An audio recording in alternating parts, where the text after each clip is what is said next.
Hello friends, मैं हूं अलका और आप देख रहे हैं न्यूज ब्रेकडाउन। तो चलिए आज हम बात करने वाले हैं मोदी जी के उन रहस्यों के बारे में, उन पहलुओं के बारे में जिनसे अभी तक आप सब हैं अनजान। तो आइए चलिए हम वीडियो को स्टार्ट करते हैं मोदी के जन्म से।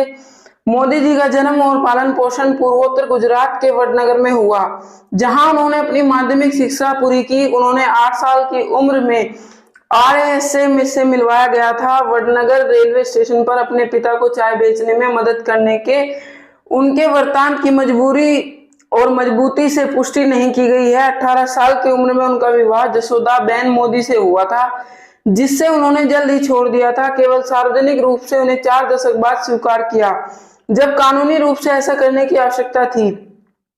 1971 में आपको बता दें, मोदी जी गुजरात में आरएसए के पूर्णकालिक कार्यकर्ता बन गए। प्रधानमंत्री इंदिरा गांधी द्वारा आपातकाल की घोषणा के बाद 1975 में वह छिप गया। आरएसए ने उन्हें 1985 में भाजपा को सौंपा और 2001 तक उन्होंने पार्टी पदानुक्रम के भीतर कई पदों पर कार्य किया, जो महासचिव के पद तक चुने। 2001 में भुज में भूकंप के बाद केशुभाई पटेल के गिरते स्वास्थ्य और खराब सार्वजनिक स्थिति के कारण मोदी को गुजरात का मुख्यमंत्री नियुक्त किया गया था और मोदी जल्द ही विधानसभा के लिए भी चुने गए थे। उनके प्रशासन को 2002 में गुजरात दंगों में सहभागी माना गया था, जिसमें 1000 से अधिक लोग मारे गए थे, जिनमें से 3/4 मुस्लिम थे और संकट प्रबंधन के लिए उनकी आलोचना भी की गई थी। भारत के सर्वोच्च न्यायालय द्वारा नियुक्त एक विशेष जांच दल को उसके खिलाफ अभियोजन कार्यवाही शुरू करने के लिए कोई सबूत नहीं मिला, जबकि मुख्यमंत्री के रूप से उनकी नीतियां, जिन्हें आर्थिक विकास को प्रोत्साहित करने के लिए श्रेय दिया गया था, की प्रशंसा की गई। राज्य में स्वास्थ्य, गरीबी और शिक्षा सूचकांकों को उल्लेखनीय सुधार करने में विफल रहने के लिए मोदी के प्रशासन की आलोचना भी की गई थी। मोदी ने 2014 के भारतीय आम चुनाव में भाजपा का नेतृत्व किया, जिसमें पार्टी ने भारतीय संसद के निचले सदन लोकसभा में बहुमत प्राप्त किया। 1984 के बाद किसी एक पार्टी के लिए पहली बार था। उनके प्रशासन ने भारतीय अर्थव्यवस्था में प्रत्यक्ष विदेशी निवेश बढ़ाने की कोशिश की है और स्वास्थ्य देखभाल, शिक्षा और सामाजिक कल्याण कार्यक्रमों पर खर्च कम किया है। उन्होंने योजना आयोग को समाप्त करके और उस नीति को आयोग के साथ बदलकर सत्ता को केंद्रीकृत कर दिया। मोदी ने हाल ही फिलहाल में एक हाई प्रोफाइल स्वच्छता अभियान शुरू किया था। विवादास्पद रूप से 2016 में उच्च मूल्य वर्ग के नोटों के विमुद्रीकरण की शुरुआत की और माल और सेवा कर और पर्यावरण और श्रम कानूनों को कमजोर या समाप्त कर दिया था। मोदी के प्रशासन ने पाकिस्तान में एक कथित आतंकवादी प्रशिक्षण शिविर के खिलाफ 2019 में बालाकोट हवाई हमले की शुरुआत की। हवाई हमला विफल रहा, लेकिन उसमें राष्ट्रवादी अपील की गई थी। मोदी की पार्टी ने आराम से 2019 का आम चुनाव जीता, जिसके बाद अपने दूसरे कार्यकाल में उनके प्रशासन ने विवादित कश्मीर क्षेत्र के एक भारतीय प्रशासित हिस्से जम्मू और कश्मीर की विशेष स्थिति को रद्द कर दिया और नागरिकता संशोधन अधिनियम की शुरुआत की। व्यापक विरोध को प्रेरित किया 2020 में दिल्ली दंग, जिसमें मुस्लिमों को हिंदू भीड़ द्वारा क्रूर और मारा डाला गया था। कभी कभी मोदी प्रशासन द्वारा नियंत्रित पुलिस बलों को भी मिली भगत के साथ 3 विवादास्पद कृषि कानूनों के कारण देश भर के किसानों ने धरना दिया, जिसके कारण उन्हें औपचारिक रूप से निरस्त कर दिया गया। विश्व स्वास्थ्य संगठन के अनुमान में मोदी जी कोविड-19 महामारी के लिए भारत की प्रतिक्रिया का निरीक्षण किया, जिसके दौरान 0.7 मिलियन भारतीयों की मृत्यु हुई थी। साथ ही साथ आपको बता दें, मोदी के कार्यकाल में भारत ने लोकतांत्रिक पिछड़ने या लोकतांत्रिक संस्थानों, व्यक्तिगत अधिकारों और अभिव्यक्ति की स्वतंत्रता के कमजोर होने का अनुभव किया है। प्रधानमंत्री के रूप में उन्हें लगातार उच्च अनुमोदन रेटिंग प्राप्त हुई है। मोदी को दक्षिणपंथी राजनीति के प्रति एक राजनीतिक पुनर्निर्माण के रूप में वर्णित किया गया है। वह अपने हिंदू राष्ट्रवादी विश्वासों और 2002 के गुजरात दंगों से निपटने को लेकर घरेलू अंतर्राष्ट्रीय स्तर पर एक विवादास्पद व्यक्ति बने हुए हैं, जिन्हें बहुसंख्यावादी और बहिष्कृत सामाजिक एजेंडे के सबूत के रूप में उद्धृत किया गया है।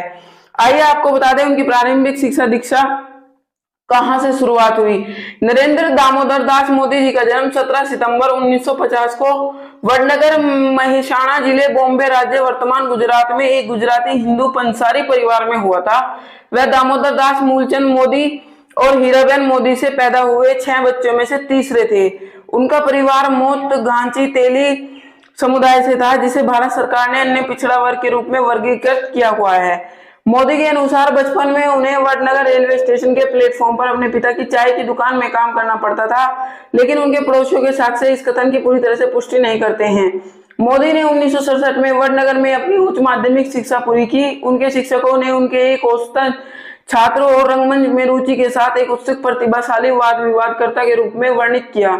उन्होंने नाट्य परिस्थितियों में बड़े से बड़े चरित्रों का निभाना पसंद किया, जिससे उनकी राजनीतिक छवि को प्रभावित किया गया। जब मोदी जी 8 साल के थे तो उनका परिचय राष्ट्रीय स्वयंसेवक संघ से हुआ। उनको इसकी स्थानीय शाखाओं में भाग लेना शुरू किया। वहां उन्होंने लक्ष्मण राव इनामदार से मुलाकात की, जिन्होंने मोदी को आरएसए में बाल सभा सेवक के रूप में शामिल किया और उनके राजनीतिक गुरु बन गए।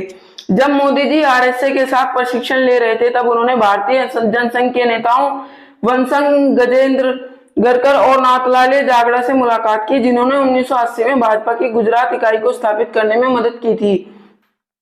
आइए आगे जानकारी में आपको बता दें, नरेंद्र मोदी जी की जाति के पारंपरिक रिवाज में उनके परिवार से जसोदाबेन चिमनलाल मोदी के साथ सगाई की व्यवस्था की गई। जब उनकी शादी 17 साल की थी तब कर दी गई थी। 18 साल के वे थे। इसके तुरंत बाद उन्होंने पत्नी को छोड़ दिया और घर छोड़ दिया। 1968 के मध्य में मोदी बेलूर मठ पहुंचे, लेकिन उन्हें लौटा दिया गया, जिसके बाद उन्होंने सिलीगुड़ी और गुवाहाटी में रुकते हुए कलकत्ता, पश्चिम बंगाल और असम का दौरा किया। इसके बाद वे अल्मोड़ा और रामकृष्ण आश्रम गए, जहां उन्हें फिर से खारिज कर दिया गया। 1968 से 1969 में दिल्ली और राजस्थान के रास्ते गुजरात लौटने से पहले 1969 के अंत में या 1970 की शुरुआत में वे अहमदाबाद के लिए फिर से रवाना होने से पहले एक संक्षिप्त यात्रा के लिए वडनगर लौट आए, जहां वे अपने चाचा के साथ रहते थे और अपने चाचा की कैंटीन में काम करते। ठाकुर गुजरात राज्य सड़क परिवहन निगम में अहमदाबाद में मोदी ने इनामदार के साथ अपने परिचित का नवीनीकरण किया, जो शहर में हेडगेवार भवन में स्थित था। एक वयस्क के रूप में मोदी की पहली ज्ञात राजनीतिक गतिविधि 1971 में थी, जब वे बांग्लादेश मुक्ति संग्राम में शामिल होने के लिए अटल बिहारी वाजपेयी के नेतृत्व में दिल्ली जनसंघीय सत्याग्रह में शामिल हुए थे। इंदिरा गांधी के नेतृत्व वाली केंद्र सरकार ने मुक्ति वाहिनी के लिए खुले समर्थन पर रोक लगा दी। मोदी के अनुसार उन्हें कुछ समय के लिए तिहाड़ जेल में रखा गया था। 2001 में केशुभाई पटेल का स्वास्थ्य विफल हो रहा था और उपचुनाव में भाजपा कुछ राज्य विधानसभा सीटों पर हार गई। सत्ता के दुरुपयोग और भ्रष्टाचार को खराब प्रशासन के आरोप लगाए गए थे और 2001 में भुज से आए भूकंप से निपटने के लिए उन्हें प्रशासन द्वारा पटेल की स्थिति को नुकसान पहुंचाया गया था। भाजपा के राष्ट्रीय नेतृत्व के मुख्यमंत्री पद के लिए एक नए उम्मीदवार की मांग की गई और मोदी जी, जिन्होंने पटेल के प्रशासन के बारे में सदैव व्यक्त किया गया था, एक प्रतिस्थापन के रूप में चुना गया। आडवाणी पटेल का बहिष्कार नहीं करना चाहते थे और सरकार में मोदी के अनुभव की कमी के बारे में चिंतित थे। मोदी ने पटेल के उप मुख्यमंत्री बनने के प्रस्ताव को ठुकरा दिया।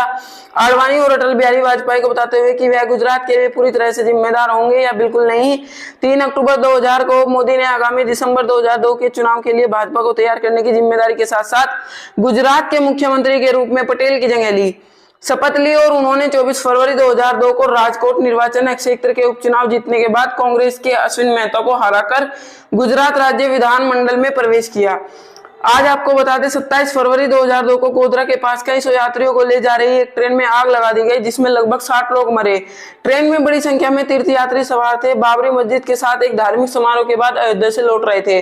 सार्वजनिक बयान में मोदी ने कहा कि इस घटना के लिए स्थानीय मुसलमान जिम्मेदार थे। अगले दिन विश्व हिंदू परिषद ने राज्य भर में बंद का आह्वान किया। बंद के दौरान दंगे शुरू हो गए और गुजरात में मुस्लिम विरोधी हिंसा फैल गई। ट्रेन पीड़ितों के शव को गोधरा से अहमदाबाद ले जाने सरकार के फैसले ने हिंसा को और भड़का दिया।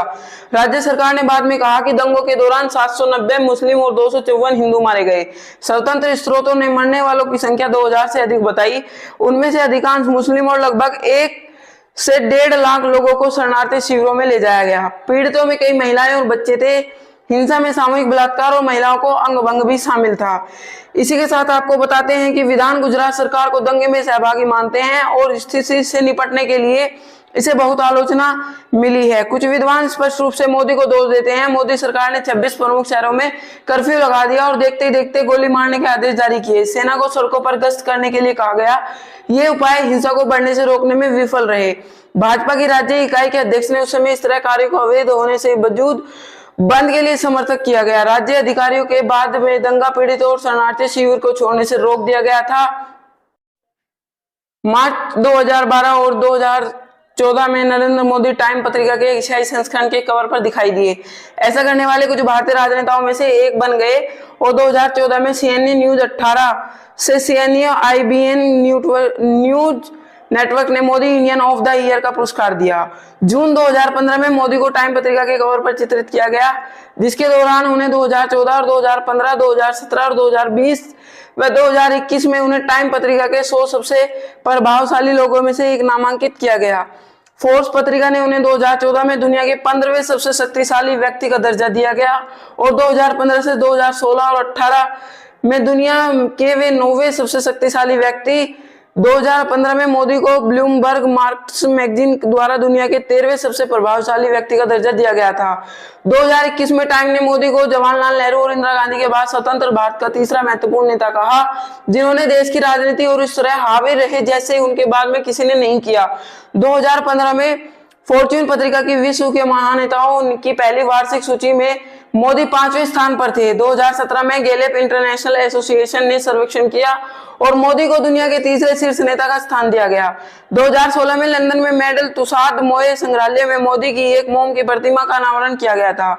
2015 में मोदी को टाइम के इंटरनेट पर 30 सबसे प्रभावशाली लोगों में से एक नामांकित किया गया, क्योंकि वह ट्वीट और फेसबुक और दूसरे अधिक फॉलो के लिए किए जाने वाले राजनेता थे। 2018 में ट्वीट पर वह तीसरे सबसे बड़े अधिक फॉलो किए जाने वाले विश्व नेता थे। इंस्टाग्राम पर सबसे अधिक फॉलो किए जाने वाले विश्व नेता थे। अक्टूबर 2018 में मोदी ने अंतर्राष्ट्रीय और गठबंधन चैंपियनिंग में अग्रणी कार्य द्वारा नीतिगत नेतृत्व के लिए संयुक्त राष्ट्र का सर्वोच्च पर्यावरण पुरस्कार चैंपियनशिप ऑफ द अर्थ प्राप्त किया और पर्यावरणीय कार्यवाही सहयोग के स्तरों के नए क्षेत्र में मोदी का अंतर्राष्ट्रीय सहयोग से सुधार, वैश्विक आर्थिक विकास को बढ़ाने, आर्थिक विकास को बढ़ावा देने और भारत के लोगों को विकास को आगे बढ़ाने के लिए भारत के लोगों ने मानव विकास में तेजी से लाने के लिए उन्हें समर्पण की मान्यता में 2018 शांति पुरस्कार से सम्मानित किया गया था।